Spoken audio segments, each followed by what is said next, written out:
So in just a minute here, we're going to get into the panel discussion. I just wanted to mention a few quick things first. Everybody should have gotten a two sides of one sheet as a resource guide when you walked in. If anyone doesn't have one, we can have the volunteers grab them and distribute. So that is a list of some, but not all, of the resources in Pima County and nationally. There's quite a few behavioral health, mental health, addiction services, various types. So I just want to make sure everyone knows that there are some of the major ones on there, but there are many more. I believe the county just, in the last few months, put out a website called pimahelpline.org, which is sort of a centralized resource for Pima County specifically, where you can look up some of those things. So just wanted to make everyone aware of that. There will also be, and I'll explain this in just a minute, but there will be a digital version that you can receive by text of that through Google Docs. And you'll be able to save that, share it with people, and that will continue to exist after the event. You can even email me to suggest additions to the resource. And we're hoping we can, continue to sort of add resources to this public document that's easy to share with everyone. There are other places where that info is congregated already, but it doesn't hurt to have another one, sort of spread the word. So our hope tonight with the panel is sort of to give everyone a chance to ask questions, even tell stories, make comments.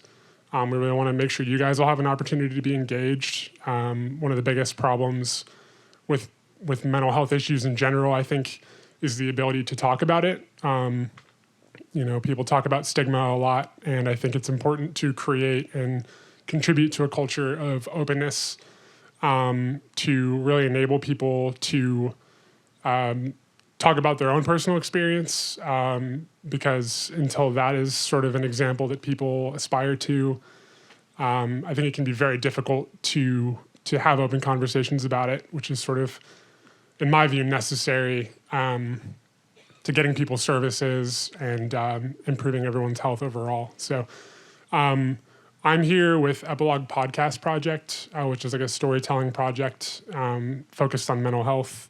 And then obviously it's sponsored by the College of Agriculture and Life Sciences, and Bonnie from Tucson High here is going to moderate. Some of the resources will be out on the patio again afterwards. Not everyone is staying through the entire event. And so we'll be out there. There will be about 30 minutes at the end for everyone to sort of mingle and talk more. Just wanted to make sure we had that time set aside. So we're going to be using a service called Text, Talk, and Act. And you'll be able to text in and get a digital version of the resource sheet, which I mentioned. So you can text the word panel to 89800. So you can take out your phones and go ahead and do that. It may give you a warning that there could possibly be charges. There is no charge associated with using it. So unless you don't have texting on your cell plan, there won't be a charge. So just text the word panel. I believe capitalization does not matter. And then you should automatically get 2 texts in response. The first one has a link at the end of it, which is that resource page. And then the second one tells you how to text in questions. So we're going to use Text, Talk, and Act. And you can anonymously text in a question that I will be able to receive and review on a computer. And then I will be able to take questions that you guys text in and submit them to Bonnie to pose either to the audience or to the panel during the discussion. We will also have 2 people who are able to walk around and collect the note cards if you want to write down questions. And then we will also have a wireless microphone, and you can stand up and ask as well. So there's 3 ways to get involved in the panel discussion. I think the last thing to do is to introduce Bonnie here, who's going to be moderating. Bonnie is one of 2 social workers at Tucson High Magnet School. She earned an LCSW in social work and an MED in school counseling. And she's been working with young people for 38 years.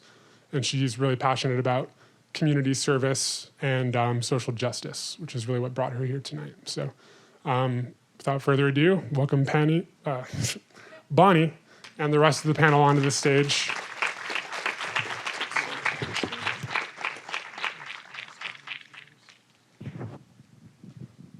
Testing. Can everybody hear me back there? Yeah, okay, great. I don't really even need this, but I'll use it. So I just want to say thank you to everybody that's here tonight. This is a very difficult conversation to have, and it's not an easy subject to talk about. I deal with it almost on a daily basis in my high school. And one of the reasons that prompted me to do this event is because in working in education for over 20 years, I have seen suicidality increase by tenfold.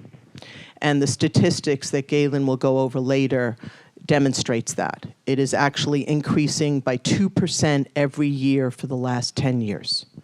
So when I first started working in education, we used to have maybe 2 or 3 kids attempt suicide. Last year, we had over 32 kids. And that's the ones that we knew about. So it is really increasing dramatically, and we are here to better understand that. And also, our hope is that this will be a continued dialogue, that it won't be a one-shot deal, that we just talk about it this evening, but that we continue to talk about it as a community and as a family and as a school and as whatever institution that you may be a part of, that this is part of the conversation, because it is really important. And when you heard these young people talk, one of the things they said was so important was to feel connected and to feel like they could talk about it with someone that they could trust and that would listen to them. And when I ask kids what they need, they want someone to listen. They want someone to understand. And even if you don't understand what they're feeling, at least make an attempt to understand. And that's what they need and want. So thank you for being here. And I also want to thank our panel for being here tonight. These folks have taken time out of their busy schedules to answer questions and also share a little bit about what they do and what their stories are. And I appreciate you all being here. I know you took time out from your busy days, and I really appreciate your time. So one thing I want to just say is that I'm living in Tucson now for almost 30 years. It'll be 30 years in November. And one of the things that I know about Tucson is it's got a big heart. Tucson, I don't know if any of you know this, but we have more nonprofits in this community than any other city in this country in our size. And that says a lot about our heart. So what I'd like to do is just take one moment. Some of you that know me know that I'm very into meditation and mindfulness. And I want everyone to just take a moment and close your eyes and take your right hand and put it on your heart. And let's just feel our own heartbeat for just a minute. And let's just connect to our hearts.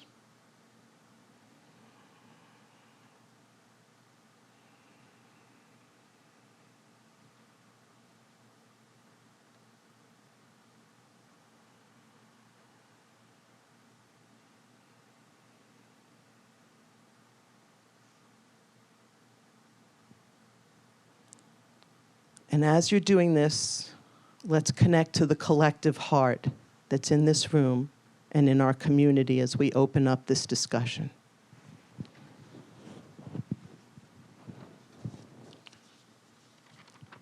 So our intention for this community forum is that this will be a beginning dialogue that will blossom and continue in the community in a variety of forms.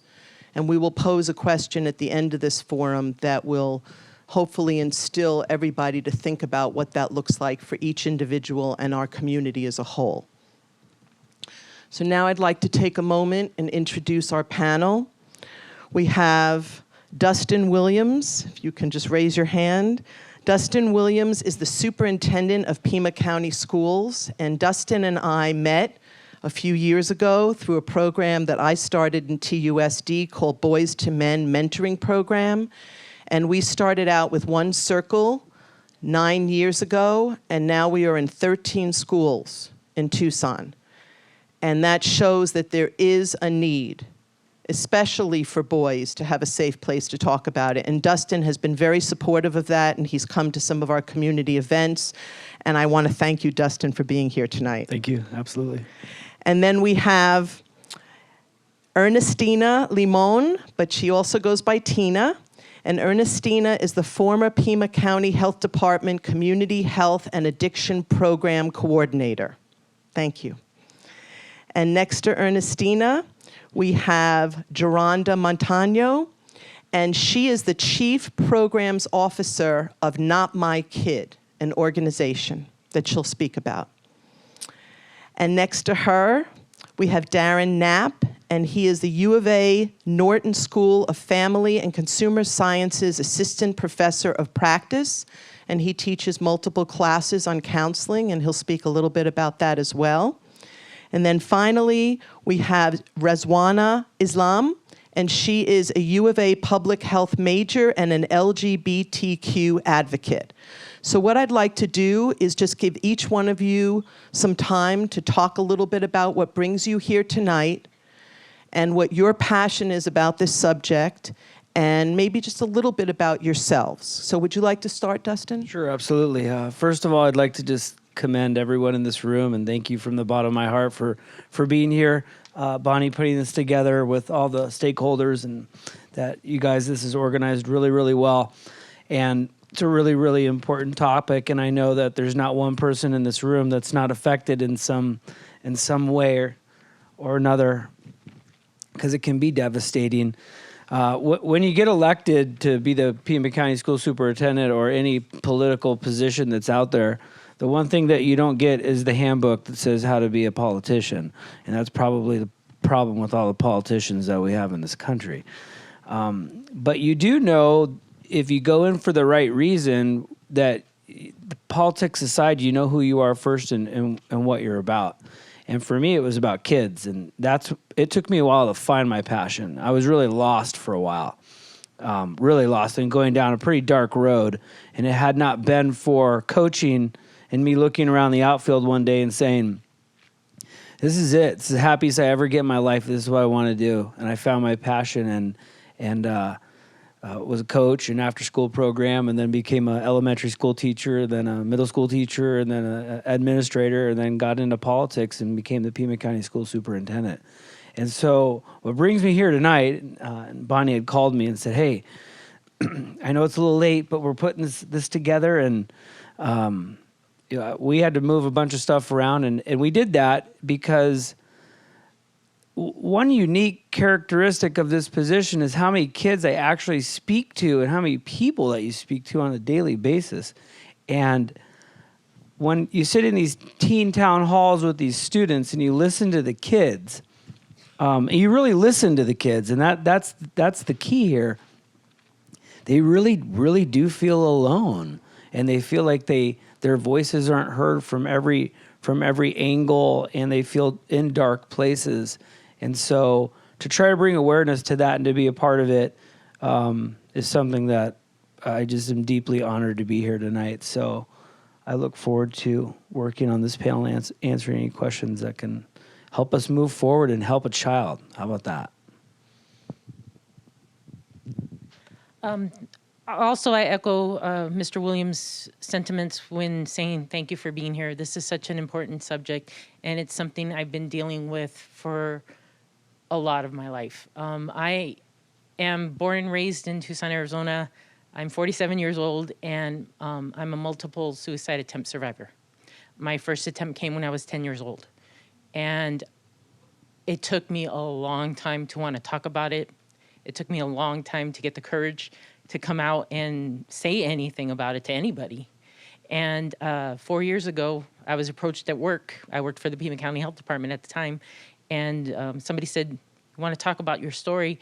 And I felt that's what I needed when I was in high school. That's what I needed when I was in middle school. You know, I needed somebody at Stafford Elementary to tell me, this is what you're dealing with. We get it.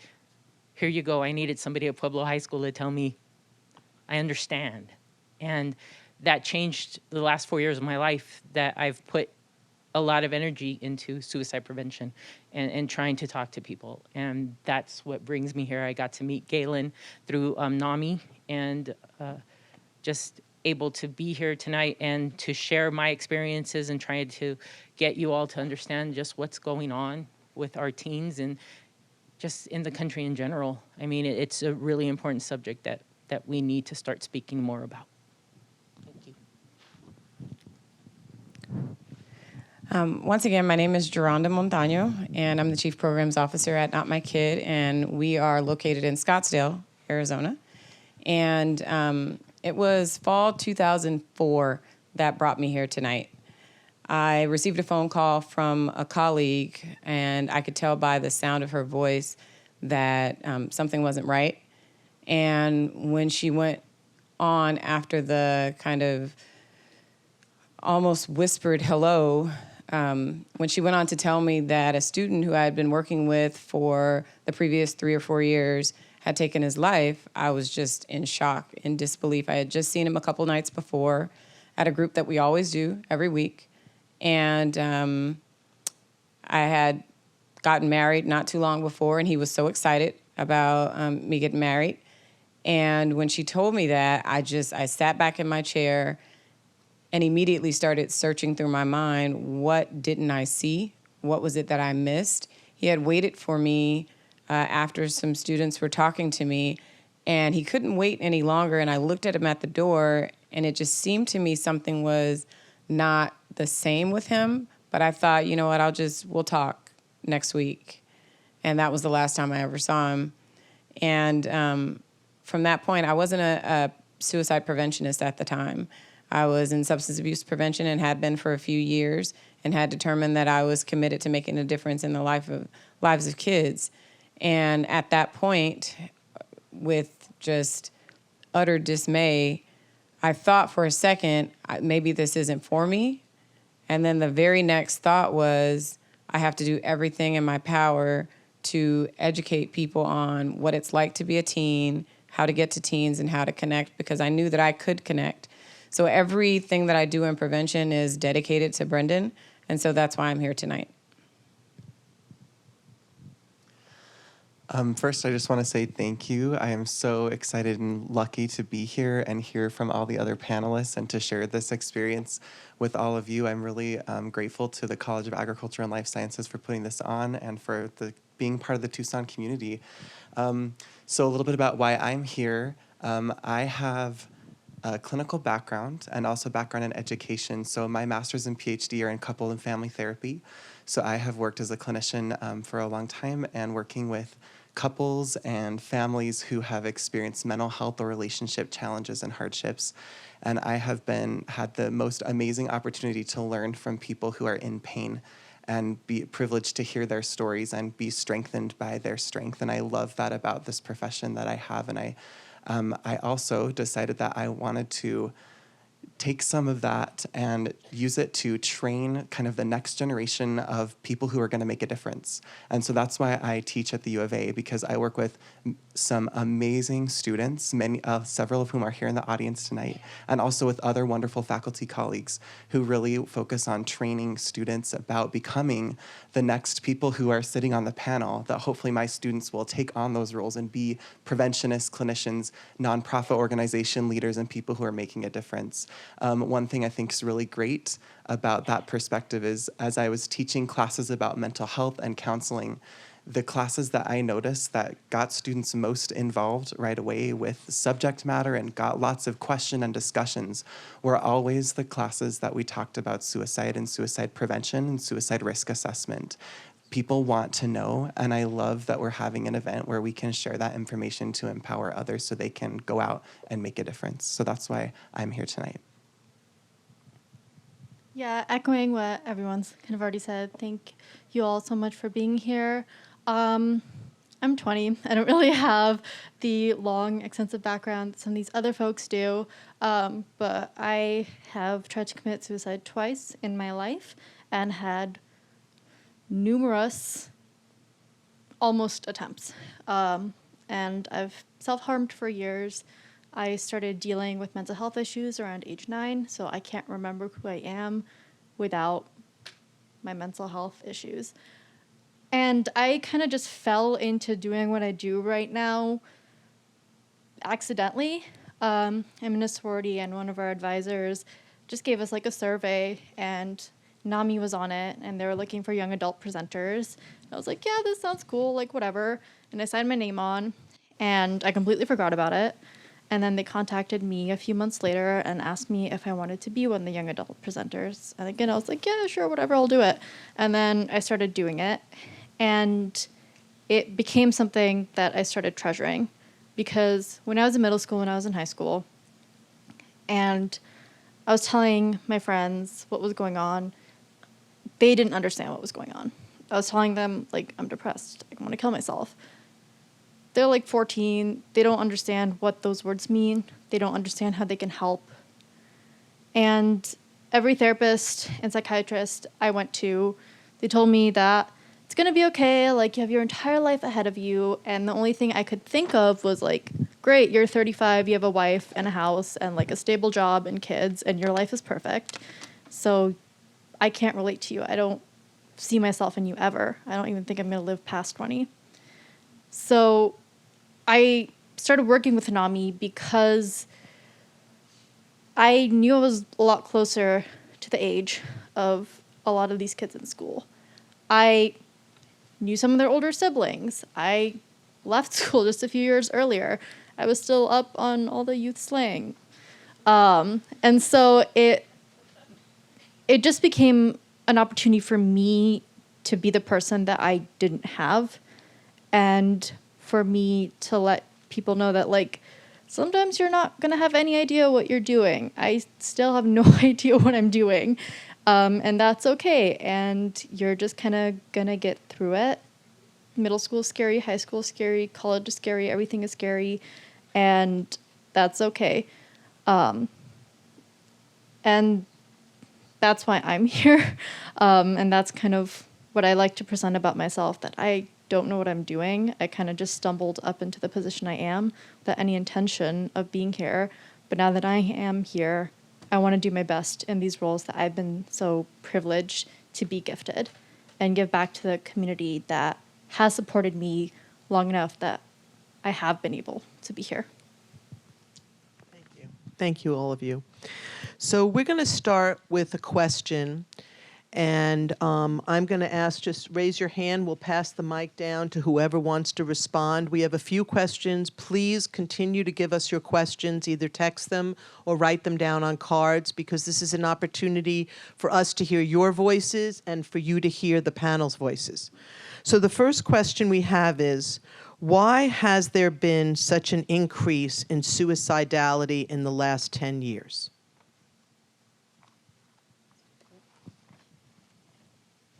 So that's kind of a loaded question. There's not one simple answer. I spend a lot of time on school campuses with a lot of youth, and if I hear it from them, it sounds a little different than what I hear from adults.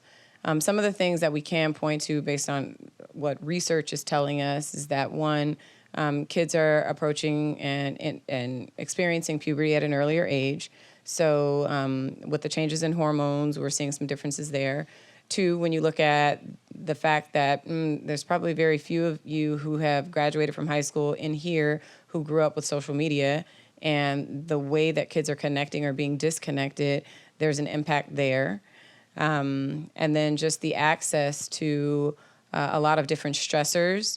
Recently, actually, within the last week, I saw new research come out that talked about the students who are the high achievers, the top achievers, having a heavy stress load. And when I do talk to the students and ask them, what's the emotion in your life that people would say you experience the most, And there's two. One is stress and the other's anger. And that stress comes out in various surveys, even ones that we do here locally, when I say locally in the state of Arizona. So there's not one reason, but there's kind of a combination of things, and those kind of touch on some of those.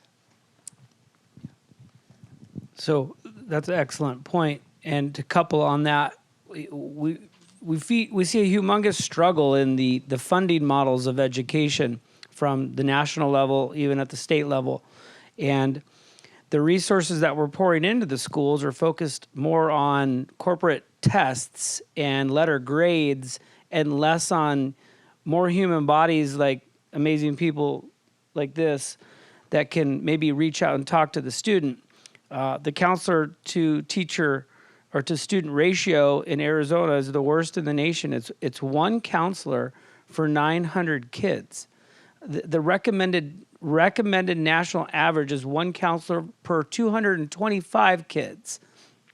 The power of a counselor is a general ed teacher has 30 kids, 35 kids in the class, and they're overworked in there, and they've got that's what they're doing all the time. And it's not that the teacher doesn't have the time, but it's really hard for that teacher to give that individual attention. And so when we're missing those signs, sometimes it's not deliberate, or it's that we don't understand the signs. It's that we just don't see the signs because there's so many kids in there, and I don't have that second body or that second resource to help have that dialogue with that student. And so the trajectory of funding in the state really has to take a different mind shift. The paradigm has to change to the well-being of the student first, and then we'll do the curriculum second. And that's really hard to do, especially when for the last 25 years, we've just drilled into kids' heads and families, you got to go to college, and it's all based on how many kids are in the school, and that's your funding model.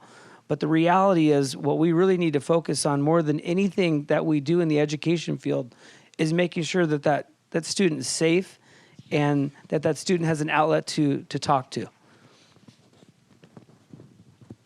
I do presentations at high schools, and I even remember my own high school experience. And the thing that I think is contributing to this is that we don't talk about it. This is something that we tiptoe around. It's hard to talk about suicide. It's hard to talk about major depression. And this is happening in our students. These are happening in our kids. This is happening in my niece and nephews. And I mean, this is something that's really real that we don't talk about. And I distinctly remember the one suicide talk that I had in high school. They talked about the song Synchronicity 2 by the Police. And that was the extent of my suicide, because they mentioned the word suicide in the song.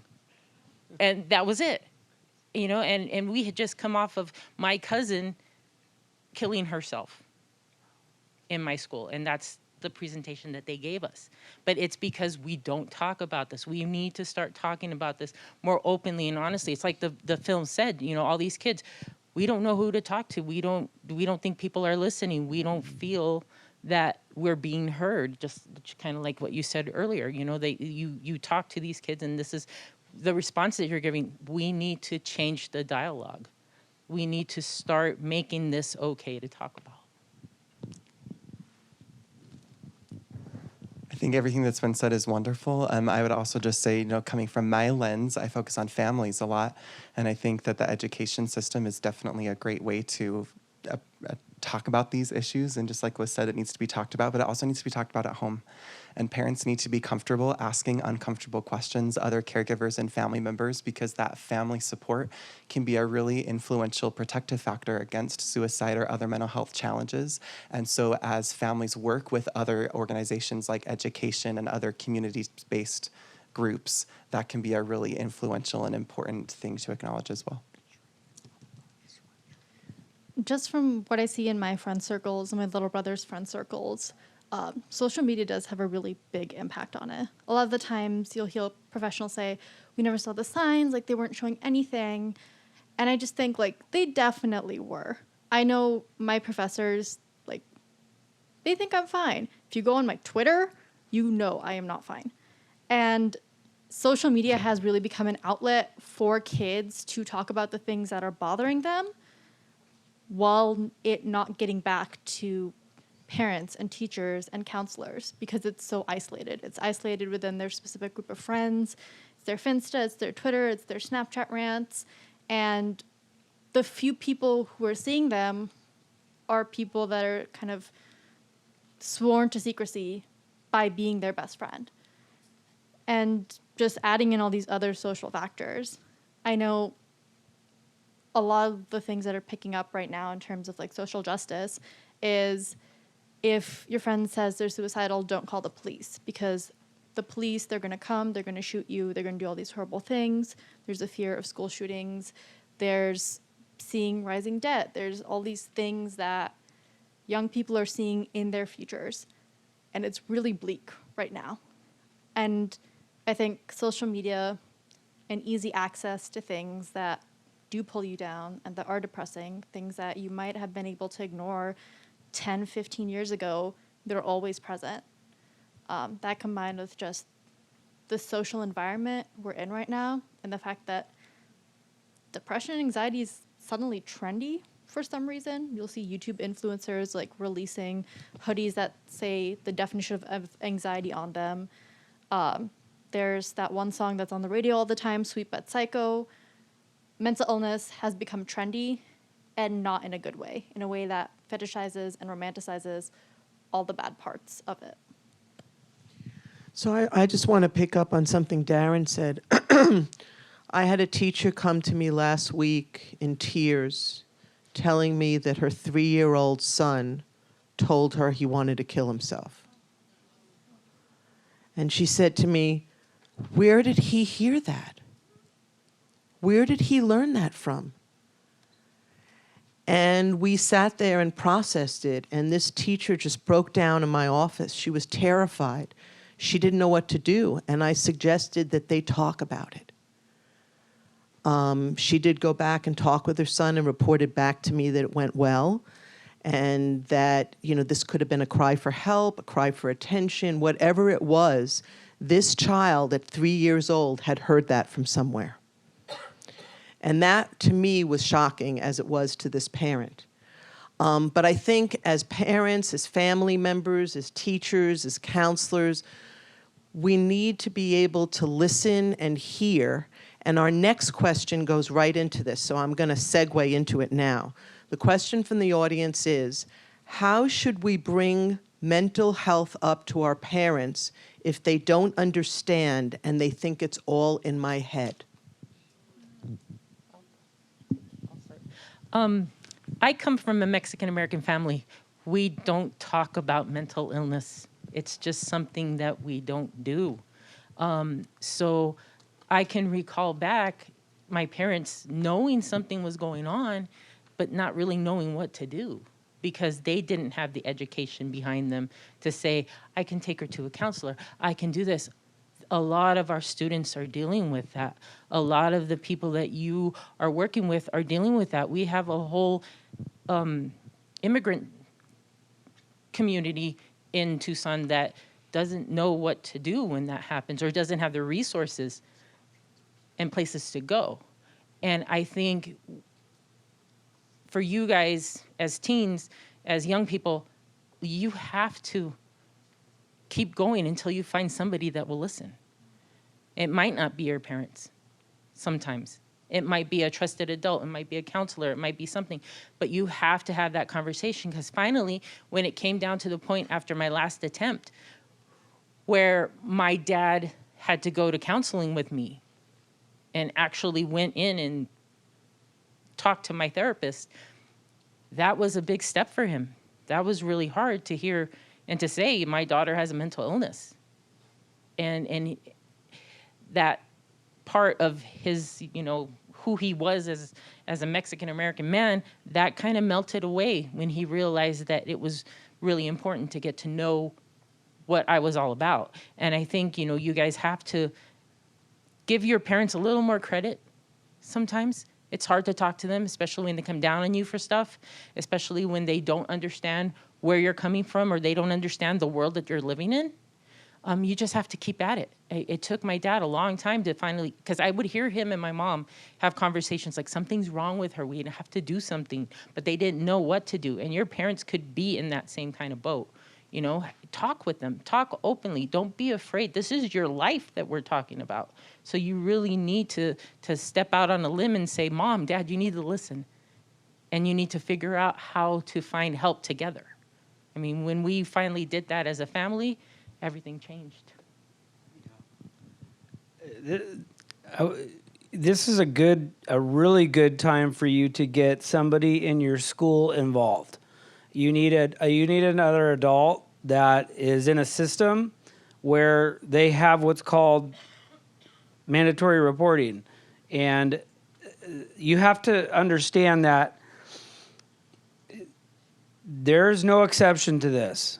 There is not, you cannot stand one day longer. Matter of fact, at this very given moment, you should contact your teacher, your counselor, your principal, and you should say, hey, I just need a nudge, and I don't want you to make it a big deal, which is fine, but a soft call from a parent or an administrator, these are professionals, counselors, social workers. They can engage in the dialogue in a way that's going to say, hey, Mom, Dad, you're going to come into our zone. We're going to take you out of your comfort zone, which is your house, and you're going to have to come to school. And parents love this. Let me tell you, when they have an administrator call them, they love this. They come on our turf, things change real quick.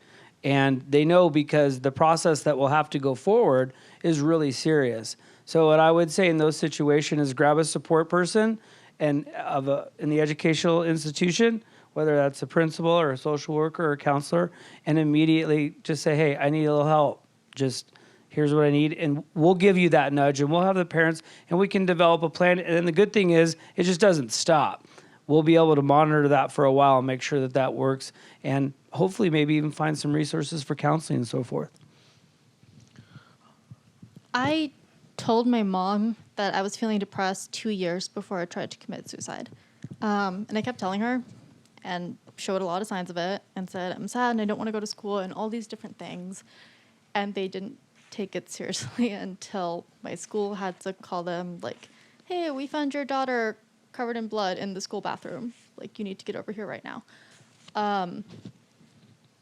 It hurts a lot to have the one person or people that you think are always going to have your back not be there for you, especially when you're young and dealing with something that's just so enormous, like you can't even begin to pick it apart. I think definitely go to the resources that you do have in your life. Go to your school counselor, go to your teacher. I'm alive today because my best friend convinced me to tell my English teacher. And that's the only reason. Take advantage of the other adults in your life, but also know that it's nothing you've done to not receive your parents' support. It's not because you're a bad kid or because you're too weak or because, they didn't raise you right or something's wrong with you or any of those things. I remember not telling anyone what was going on because I thought, hell, if my parents won't even support me, no one else is ever going to take me seriously. And that's not true. Sometimes your parents are also really scared. Sometimes they see how mentally ill people are painted in media. And that's scary. They don't want their child to have to go through that. Sometimes you have cultural stigma. To this day, no one in my family knows, and no one outside my immediate family knows that I tried to commit suicide not once, but twice. Not my grandma, and not anyone, because my mom won't let me tell them. So there's cultural stigma, there's the fear that, your kid's gonna get bullied because they're quote unquote crazy. And so take care of yourself, know that you've done nothing wrong to not get the support that you should be getting and that you deserve. And that's gonna be a process. And sometimes you might not get that support. And that's okay, because there's always going to be other people in your life that you will find in time who are willing to be there for you to lean on. Adults, peers, mentors, whoever it may be. So whoever it is that's asking the question, definitely reach out to someone. Thank you. This is another question from the audience. How do we build a culture for our youth that makes them feel okay to ask for help? That is a phenomenal question. That's the $1 million question. Yeah, and I think when we, I think Ernestine, right? You alluded to starting at earlier ages. Often I would sit in these groups and we would talk about these grants coming forward, and we would speak about all these grants for mental health for the 18 and older. And I'd stand up in the groups and I would say, you know that mental health doesn't just start at 18. I was like, we're always kind of focusing on the later. Even the technology in the schools is always going to the high schools first, when the reality is we need to come with all force and have this dialogue that nobody wants to talk about with the first grader who's really depressed and what's going on there. So it's changing again in kind of my arena and my world.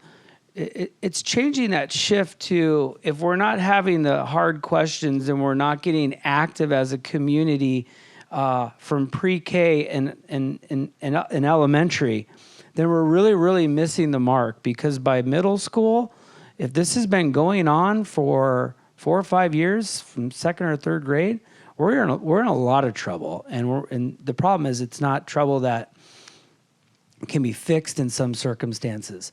Sometimes it's death. And so I would say at all cost, talking again to our schools and our teachers and saying, hey, at what point do you take time at, K first, third in an appropriate manner, and finding out that, make sure it's relevant and appropriate in a way that we can agree that it's a conversation that is good for the child, and they can have an intimate talk about that in their class and so forth. I could probably talk about this question for a really long time. Let's just start with family. With family, it's really important that we come from a prevention perspective. I have 4 kids myself, and my youngest is 4, my oldest is 11. The way that I talk to the 4-year-old is a little bit different from the 11-year-old, but the culture in our home is that we do talk. And we just talk in general. So I ask my kids 2 questions every day. What was your favorite thing about today, and what was your least favorite thing about today?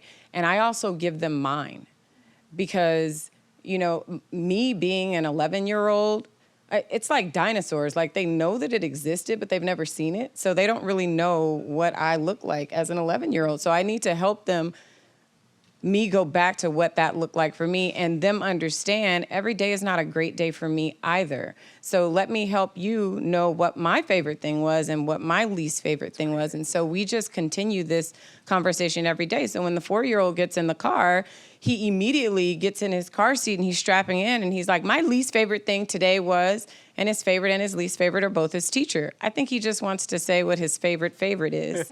But either way, he's talking. And so the 11-year-old goes after, and everybody understands we have to communicate. We have like this vitamin C deficiency, right? It's connection and communication. We don't connect and communicate just in general. And if we just start there with connection and communication, those conversations in the classroom, those conversations with the adults around, we have to set the example, adults.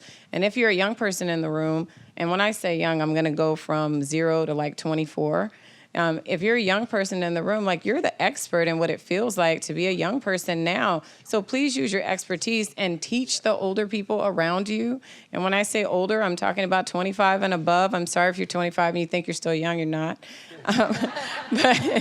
But teach them, because you're the expert and you're going to be the one that helps them to understand this is what it's like today, and this is what I need. So on both sides, let's connect and let's communicate. I'm going to jump in with the next question, which segues right off of you.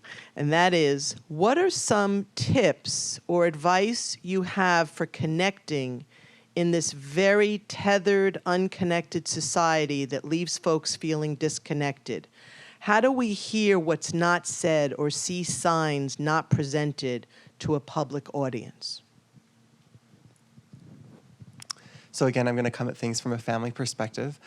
So I think for families, what's really important is to be deliberate And in the family kind of research world and in terms of family dynamics, we talk a lot about having healthy family rituals and healthy family routines. And so a routine means something that families engage in regularly, and a ritual is something special that families do once in a while that really helps bring people together. And so helping families establish healthy routines that are built in, you know, bedtime stories if you have young kids, if you've got teenagers, whatever it is, family dinner where you maybe have some time where you deliberately set aside other distractions. It's hard. I have kids too, and it's hard to find time where everyone can just be without technology or doing 50,000 things and work and all friends, everything.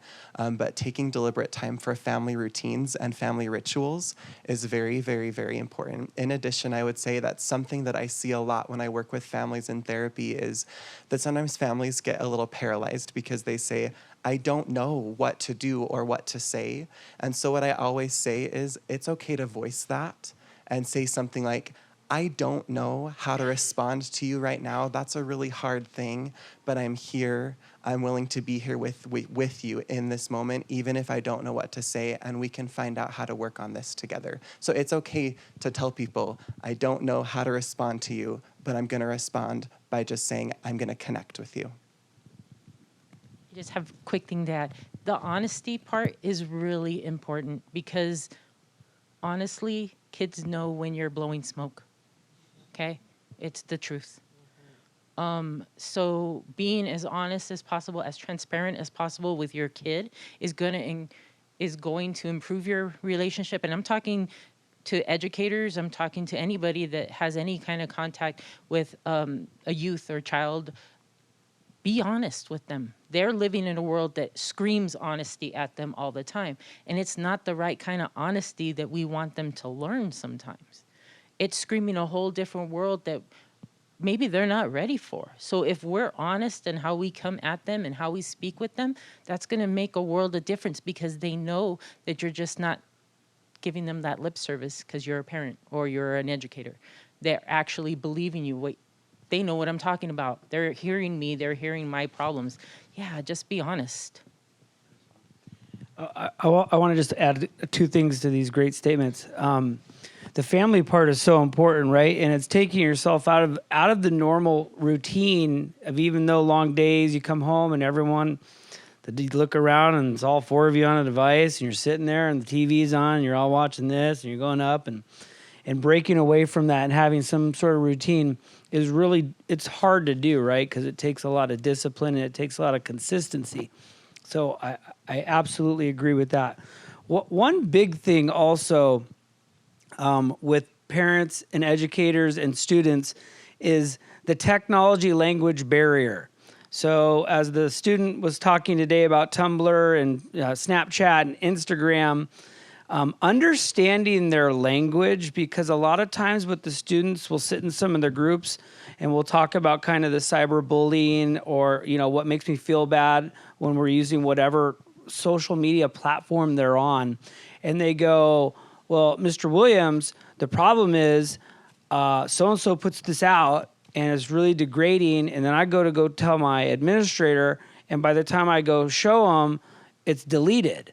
So then the adult that's not really in tune technologically kind of discounts it.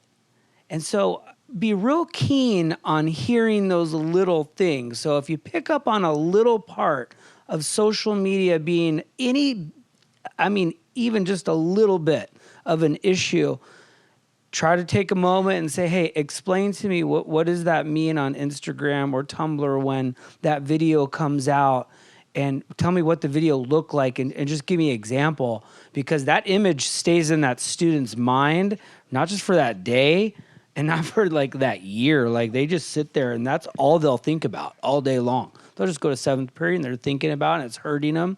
And then there's these little backdoor channels that the students will do, like that student was saying, is they'll kind of cyberbully students without the student knowing they're being bullied, but they're all talking about it on a platform.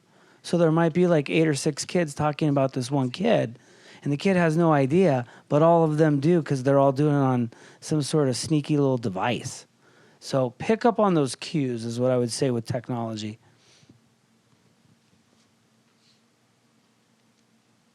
I will say it's not enough to, when someone is crisis, be like, I'm here for you, right? Like, when I was in crisis and someone told me, you can talk to me anytime, I'm like, great, now that my life is falling apart, you suddenly want to help. Like, you really have to push and let kids know that, like, you are here for them. Good day, really bad day, you are always going to be a constant source of support. It's not just when, things are really bad that you are going to be there for them. It's always regardless of the situation. I just wanted to say real quick, thank you guys for the questions. We're going to do our best to get as many of them as we can. I think we have more than we're going to get to before 8:30. So we'll just keep hammering out, and just want to acknowledge that you guys are asking great questions. We're going to try and get to as many as we can. Thank you.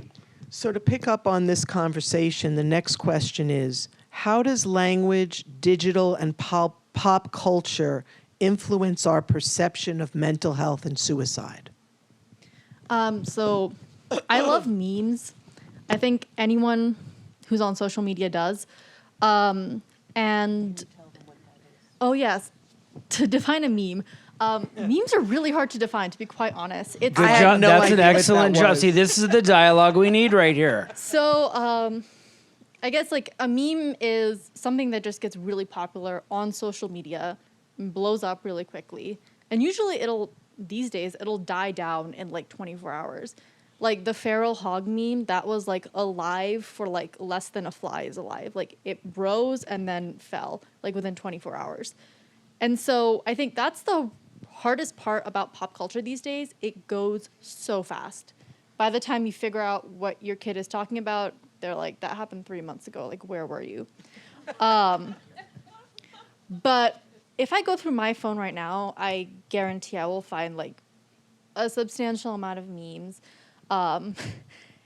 The one that like immediately comes to mind is just this dude in a mirror with a cowboy hat saying, "Yeehaw, it's depression hour." And that's the kind of stuff you see. You see like depression stuff or depression, anxiety, bipolar disorder, a lot of these symptoms being translated in a way that makes them humorous or relatable.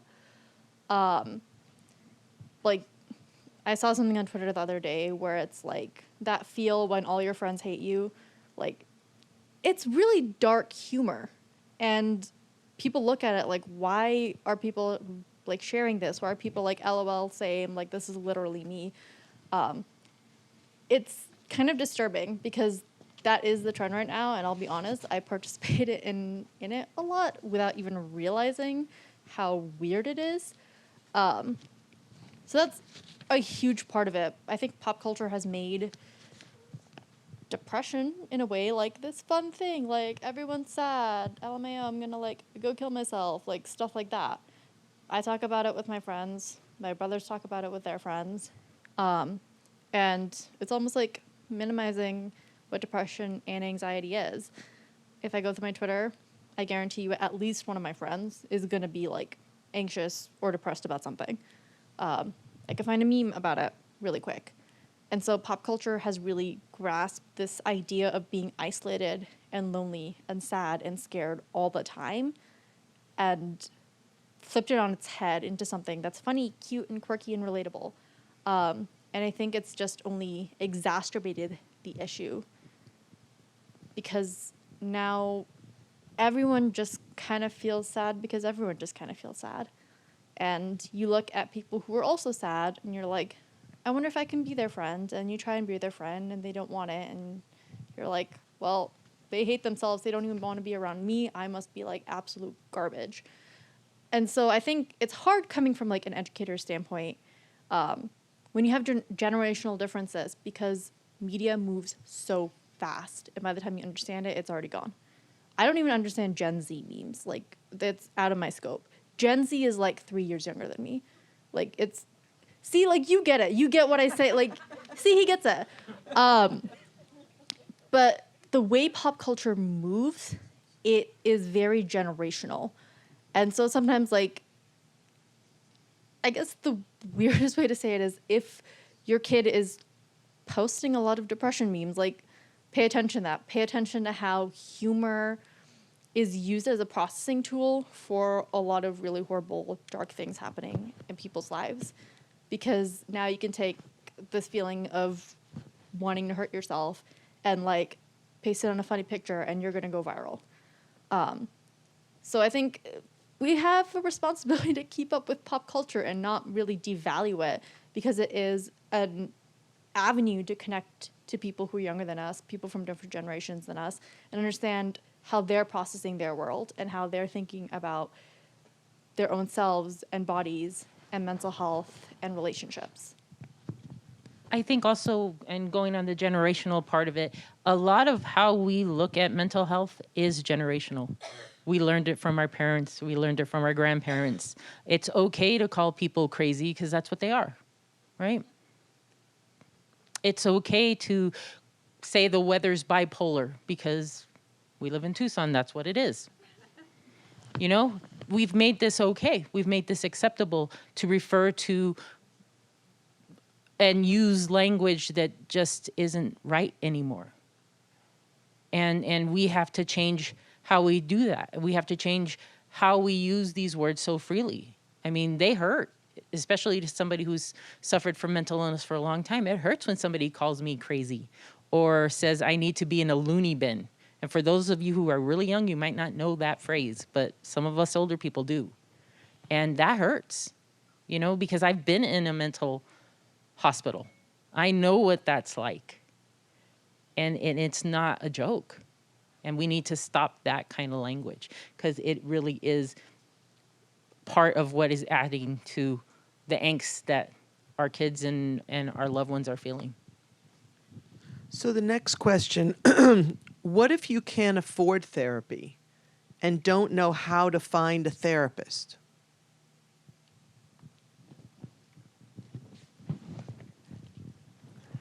So that's a great question, and I think especially in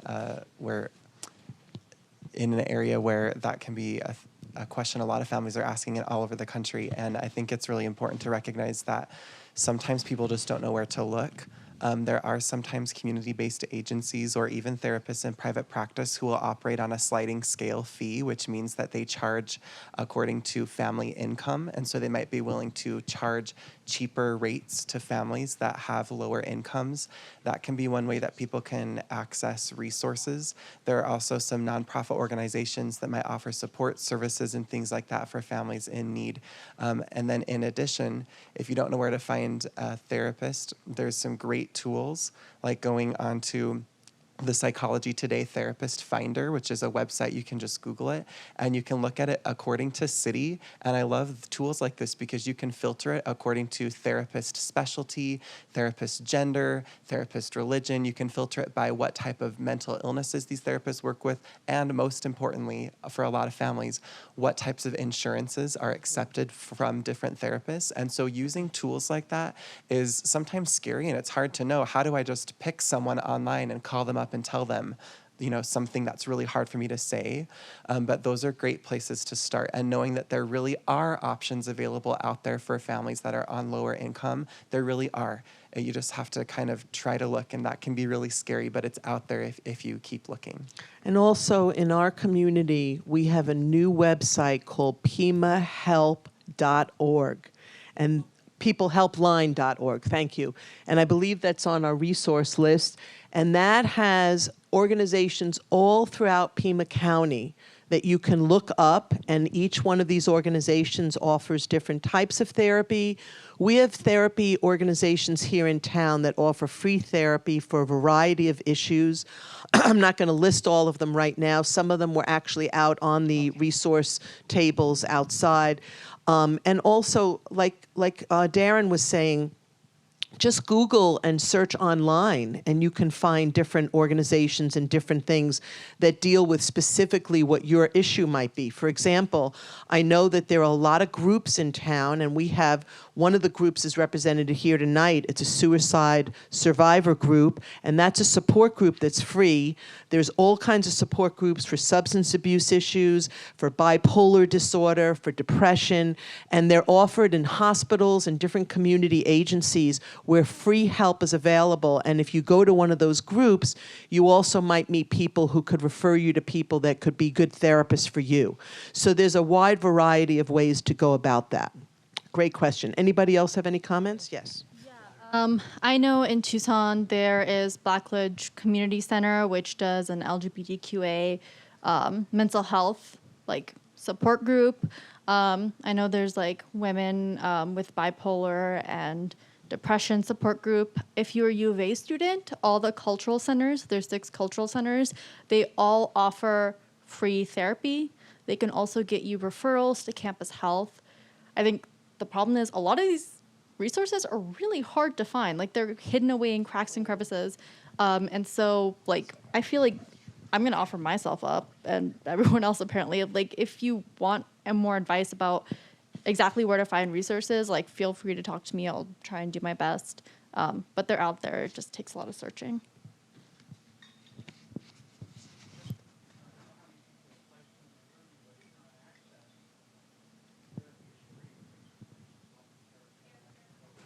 So the gentleman's saying that if you're on Access, that a lot of the agencies in town offer free therapy, and that is true.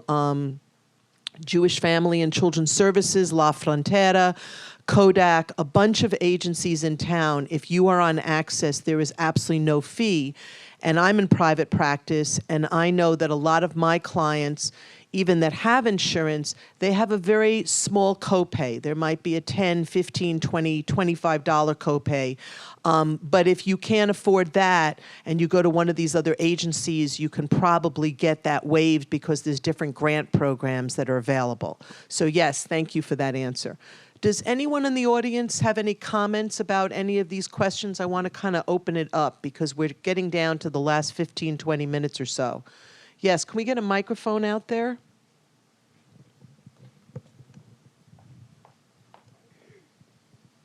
Could you raise your hand again?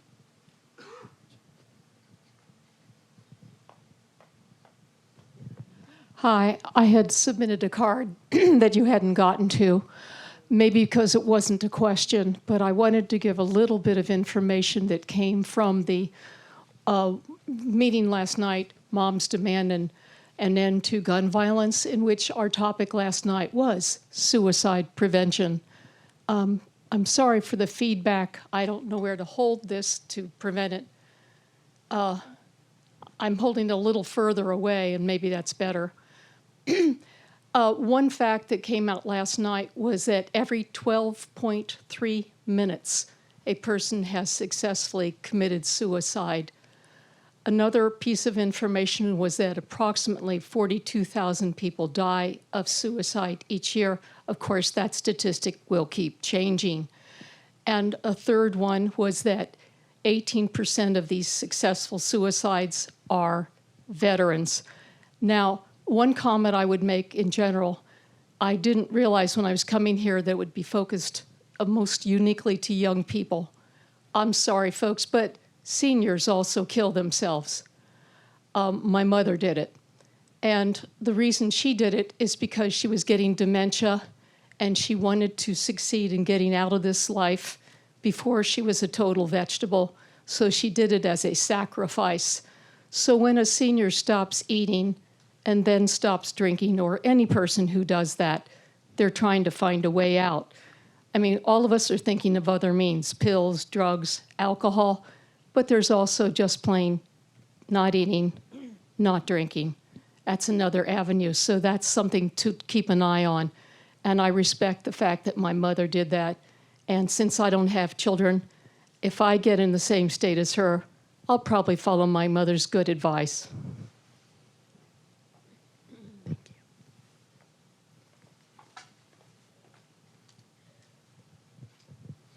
Hi. My question is, can we show this movie to the kids in the school?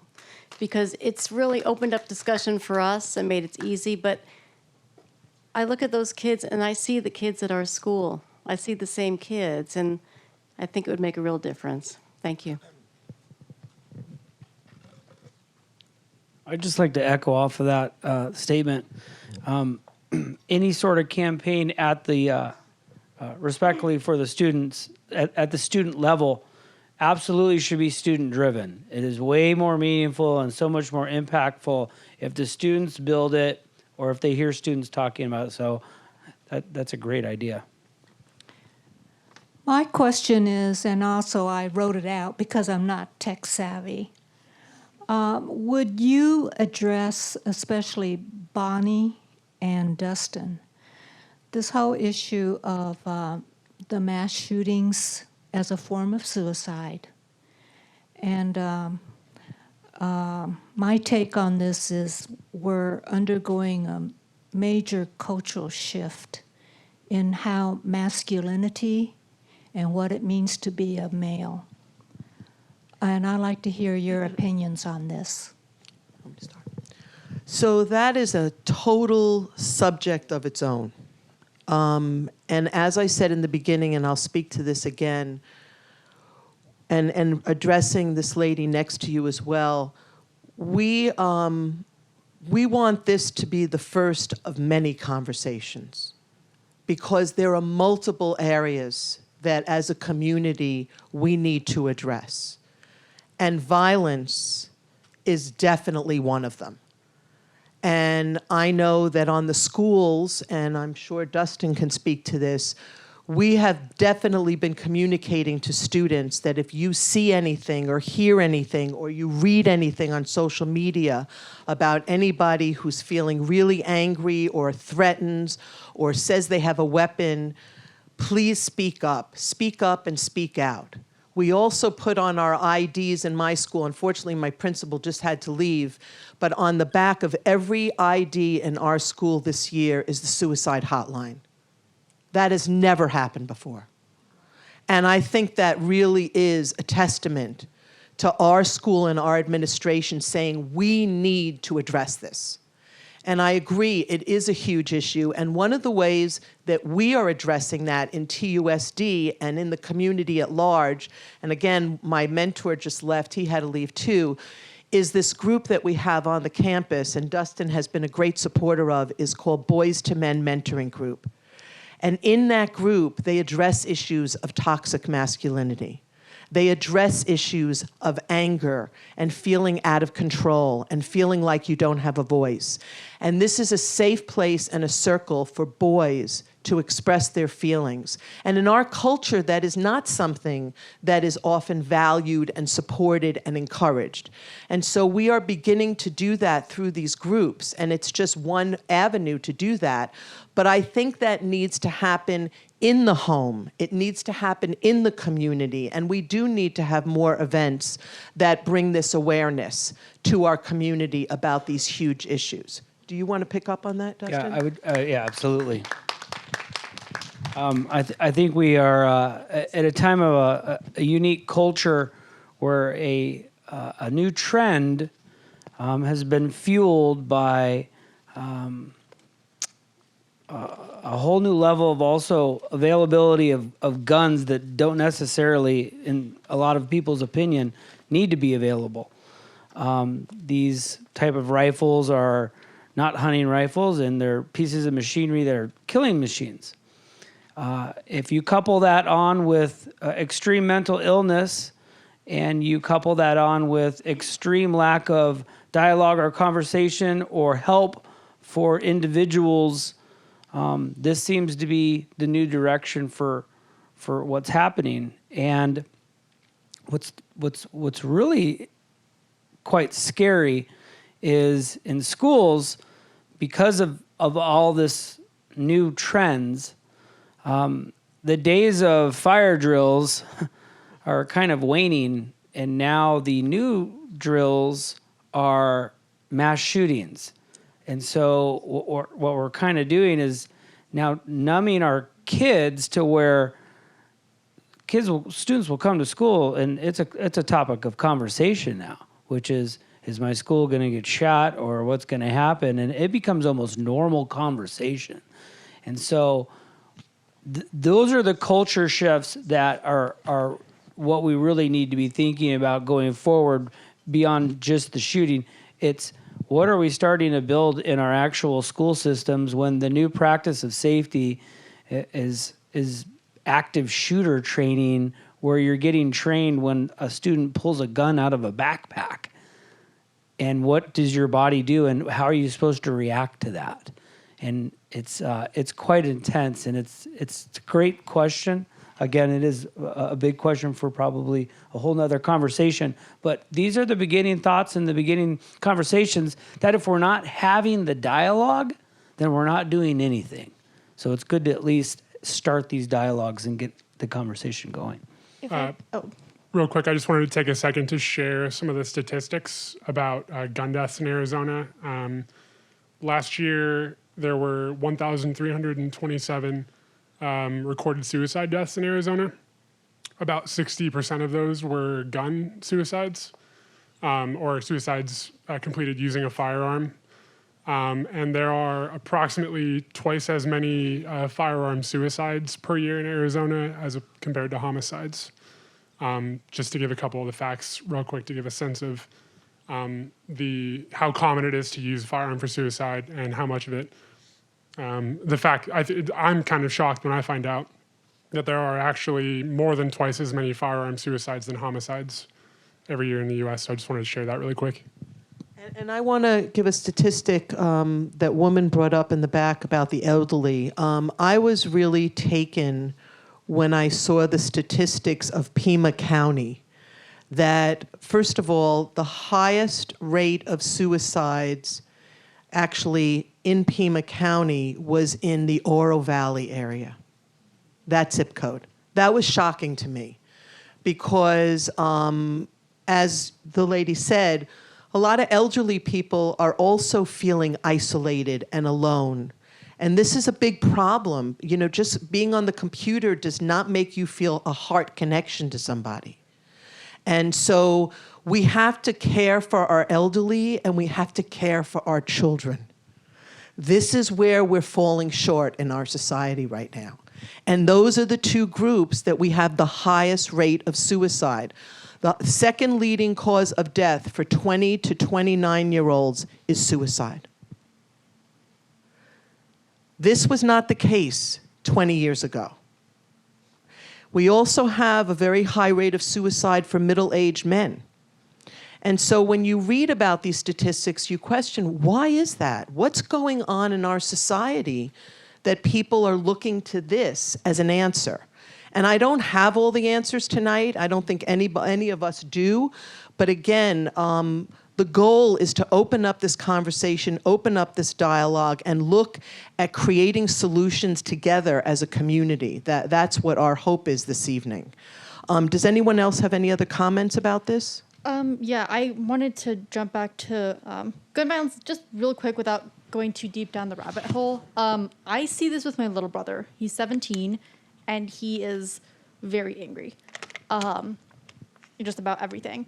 I will say a lot of this anger and frustration and encouragement for violence is happening online in Reddit groups and Discord chats and this and that. It's people encouraging other people, like, yeah, do it, like, shoot up your school, like, kill everyone who is being mean to you, who's isolating from you. So if your child or a student of yours is suddenly angry, acting out, isolating, not talking to their friends, that is a warning sign, especially in young men. I would encourage you to try and figure out, like, who they're conversing with, what sites they're visiting, because a lot of the time, these things have been brewing for a while, and it just takes the encouragement of someone else a few years older to tell them that, like, yeah, go do it. Go take revenge on all these people. And that can sometimes be, like, the trigger. So take warning signs of violence very seriously. I know it's hard because that's your baby, that's your kid, but, like, it's a huge thing. You really do have to take it seriously. And I want to ask a question that we haven't addressed because this is another group that has a very, very high suicidality rate. What advice would you give to a transgender high schooler in an unaccepting family that doesn't take mental health seriously?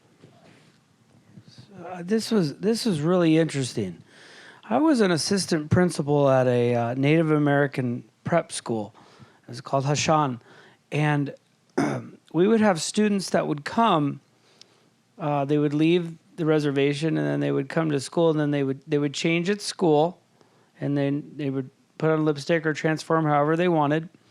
And you know who didn't have any problem with it? Was the kids. It was the adults that were the ones that would question something and say, how is so-and-so going to use the restroom? Well, if you ask the students, they knew exactly how she was going to use the restroom, and they really didn't care.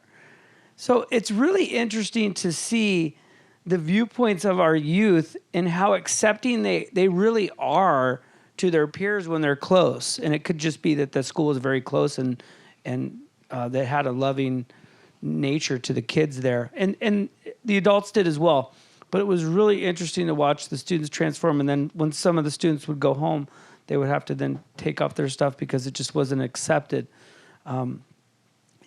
So it's something that are, again, generations and where we are, how we're brought up.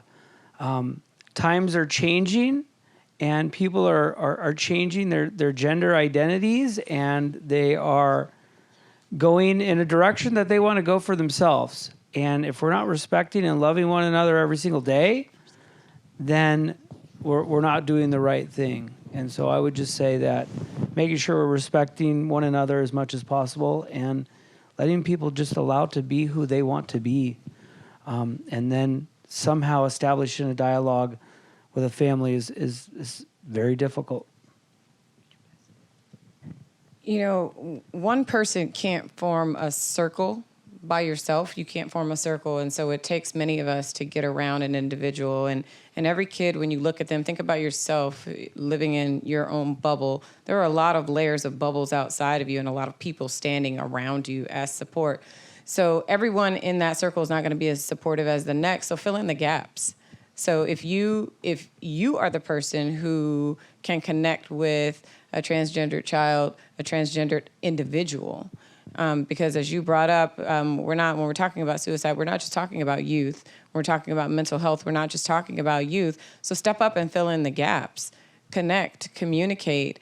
I had a young transgendered girl in a class last week, and she was very pleased to know that it was okay to come up and talk about what was going on. We were talking about effective communication, and she used that opportunity to communicate. I may not understand exactly what she's going through. I may not have had that experience, but I can show some empathy. And I can step up and fill in that gap and be that person to listen. And communication is two ways. There's a speaker and there's a listener. So which side are you on? And to fill in that role, be the speaker or be the listener. But I mean, I think there's some simple things that we get away from. And if we just go back to just the simple ways of just being with one another, we can answer some of those questions that will help that person who's just in need of a listener or in need of someone to fill in that gap. So I'm genderqueer, aka I don't identify with the gender I was assigned at birth, which is female. I don't identify as trans, but I get it. Transphobic parents suck. Transphobes suck. You, whoever you are in the audience, you have a life worth living, and you deserve to be on this earth, regardless of whatever crap your parents are spewing and whatever crap the world is spewing. And if there's anything I've learned from from being a young baby gay and then like coming into the actual real world, is that there's a lot of community out there. There is people out there who will fight tooth and nail for your right to be alive however you want and be your own authentic true self. And so I know when you're young, being queer is like the most isolating experience on earth because you feel like you're the only one there. Reach out. There are people in the community who will help you. Like whatever you need, binder, packer, like you want to get on hormones, like whatever you need. There is an entire community and network of people out there willing to help you, like get you therapy, like gender affirming clothing, like whatever it is. if you want to talk to me, there's a lot of anonymous support groups as well. There are people out there who will be your family if your family refuses to open their eyes and accept you for who you are. And I just want to comment on that. El Rio is the only transgender clinic in the state of Arizona, and we have that here in Tucson. And when kids come to me and tell me that they need support, they need counseling, they're thinking about transitioning, they're thinking about taking different hormones or getting operations, I refer them there because they're very sensitive and aware and educated, and sometimes the medical community can be extremely damaging to these children. And so we have to be aware of that. We also have the Eon Lounge, which is on 4th Avenue, and that's a place where GLBTQ students and young adults can go, and they have all kinds of support groups and services there, and they feel like they belong. And by the way, you don't have to be just GLBTQ, you could be an ally as well. So some kids go there with their friends. So there are some places in our community that really accept and invite these people to come in and be heard and be understood and be accepted. And I really think that's the bottom line. As human beings, we all want to be understood, accepted, and heard. And so if that's the biggest message that we get across tonight, I think we've definitely started the dialogue. And what I would like to leave with is a question that is really close to my heart and Galen's heart. And that question is, what can each of us do as individuals and as a community to address this widespread issue? Audience, panel, anybody? Talk. Sorry, we're a group of moms in our high school. The past week, 2 kids have committed suicide. 1 OD'd. So 3 just in the last week. We don't. I know that this happens at other schools. We're here looking for an answer. How can we help our school? We've all talked to our kids at home. We have open communication, but we don't know how to help our community, help our school. We're in Oro Valley. Mm-hmm. Somebody has a comment here? Yeah, the feeling of helplessness is that's the hardest part of this whole thing. So the amount of parents that come in and have that feeling. The key is action and swift, and no one's stopping. It's immediately into the school and finding out how do the students want to do this first, and how do they want to build the support structures and have the dialogue and build off of what they feel comfortable doing, because adults aren't going to tell them how to build it or this is the way that we should build the community group. They're going to come with an idea, and once that idea comes, empower their leadership and empower their voice, and then help them with any type of resource that's needed to establish the dialogues at the family level, and then finding all the community support is so important, and understanding where you can get that. And so these pieces of literature, the people out in the booths, the people who are willing to lend a hand, those are your support structures to bring in that reinforcement. But building have it student driven so that they can be the ones that can push that to their friends, and then we can start establishing, again, just communication, because that's what's happening right here. All the signs are on the wall. They're always there. They never just poof.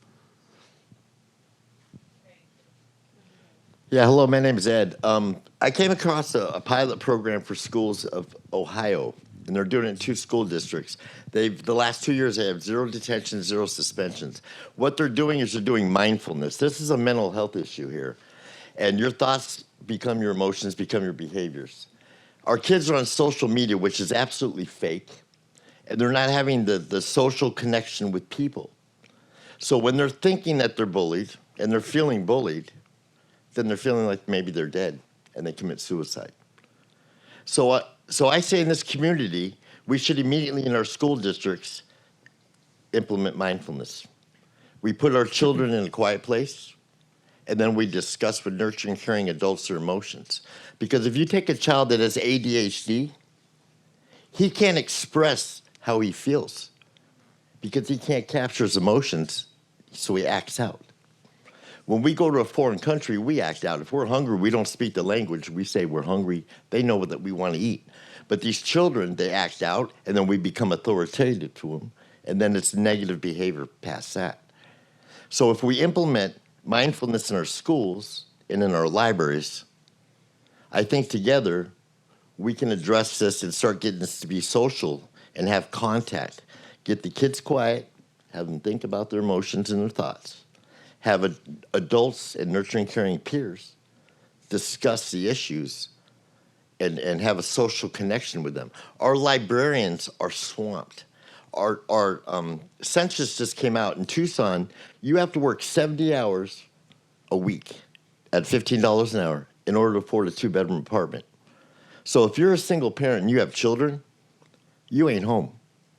If you're actually providing for your child, you're not home. But your kids are at school and your kids are at the libraries. And I think, honestly, if we look at this program in Ohio, and if we start looking at this as a mental health issue, and we start communicating to these children as nurturing, caring adults instead of authoritative people, and quit telling them to stop acting out, behave yourself, if we can quiet them down and get them in the moment, and then we can discuss with them and give them a social connection with people and what's really going on, because social media is fake, and it's hurting our children the more that we don't address it as fake. It's one thing to say, hey, people are being bullied, but you have to address the root of the problem, where it's coming from. I just want to comment on what you just said. So my colleague and I run substance groups in the schools, and they started last year. And we were both trained in mindfulness meditation for teaching teens how to reduce stress. And we started incorporating it into the groups, and I started teaching a class last year. And yes, that is definitely one tool. And one of my crusades is to try and get that to be an actual class in the schools. And maybe that's something we can start having a dialogue about with our superintendents, because I know that we do have it in some schools. And again, for the ladies back there, that may be something you may want to suggest in your school as a way of maybe addressing some of these issues. Because as you heard some of the kids in that movie, these were wise kids. They did start connecting to certain behaviors and certain practices that were very helpful in their recovery. So I know there's a young lady here that would like to say something. Can we get a microphone down here? She was waiting. Mine will be real short. I promise I'll get it up. But one area we haven't touched on at all is the isolation we feel in our own neighborhoods. I recently moved here from Bisbee, and I made an effort to get to know my neighbors, because when in Bisbee, I know all of them for 2-block areas, because we formed a neighborhood association, a defense neighborhood, you know? But here, I found it was terrible. When a woman next door who's 95 died, I was the only one who went to her memorial. Nobody knows each other. Mm-hmm. Everyone goes in, watches their TV, listens to does their computer stuff.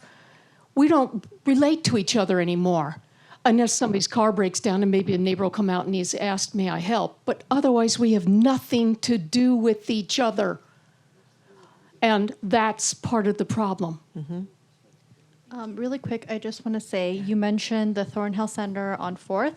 The Thornhill Center on 4th also has a homeless youth project. So if you are LGBTQA identifying or know someone who's LGBTQ identifying who has been kicked out of their home, they can find resources and support through that program. As well as youth on their own. I think like a lot of, oh goodness, that's loud. Okay.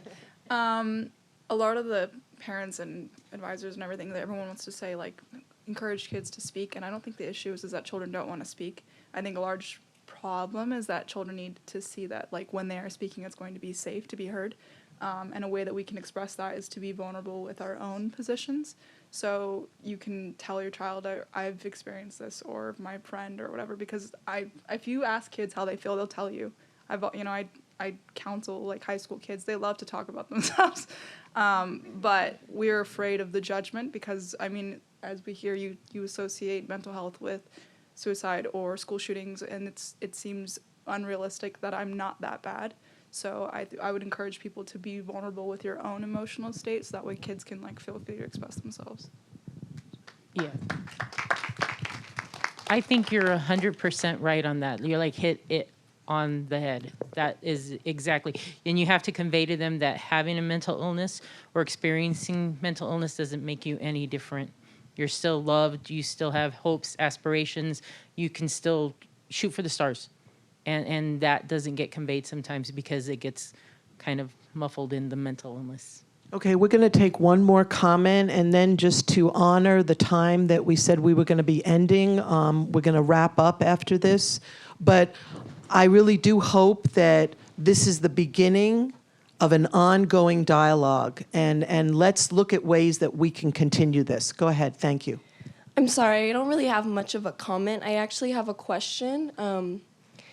Do you or anybody have any advice for a student that's not maybe necessarily dealing with a mental health illness themselves, but dealing with it in their parents?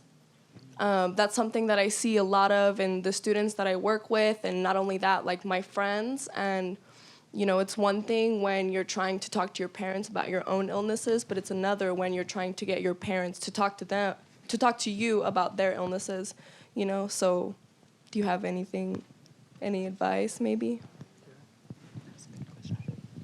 I'll take a whack at this one. It's a really complicated question, and it's really good.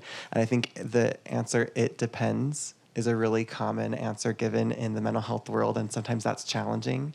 But I think it depends a lot on the age of the children, because if the children are young, the way that that's going to be handled is a lot different than if the children are adults and they're talking to parents who are also adults.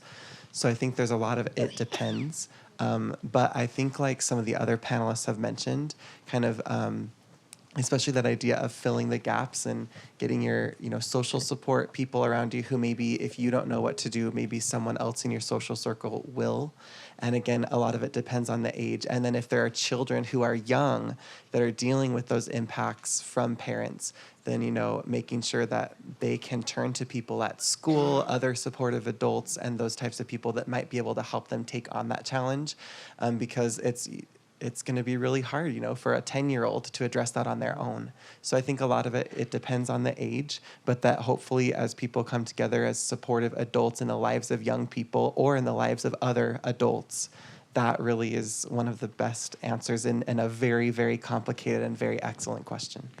And I also want to say that NAMI has all kinds of family support groups, and that would be another resource that I would pursue.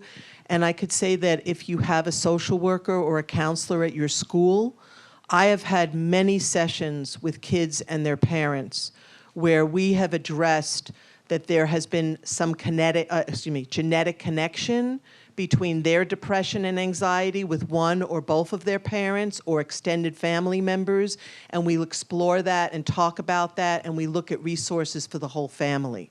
So I think that's a really excellent question. Again, I just want to say we're kind of out of time here. I just really appreciate all of you being here, all your comments, all your questions. I want to thank the panel. Can we give them applause, please?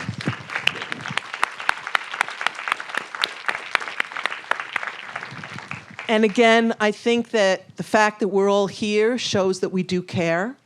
And I want us to extend that care outside of this room when we leave this room. There were lots of good suggestions made tonight. A lot of people talked about different ways we can be there for other people that are in pain. And I hope that we can continue this dialogue and have more community forums, because I think it's been really, really amazing. So thank you all for being here. It really warms my heart that we had this conversation. Thank you. Thank you very much. We'll be able to move out. If anyone wants to ask further questions or continue the conversation, we can hang out on the patio for another 30 minutes or so.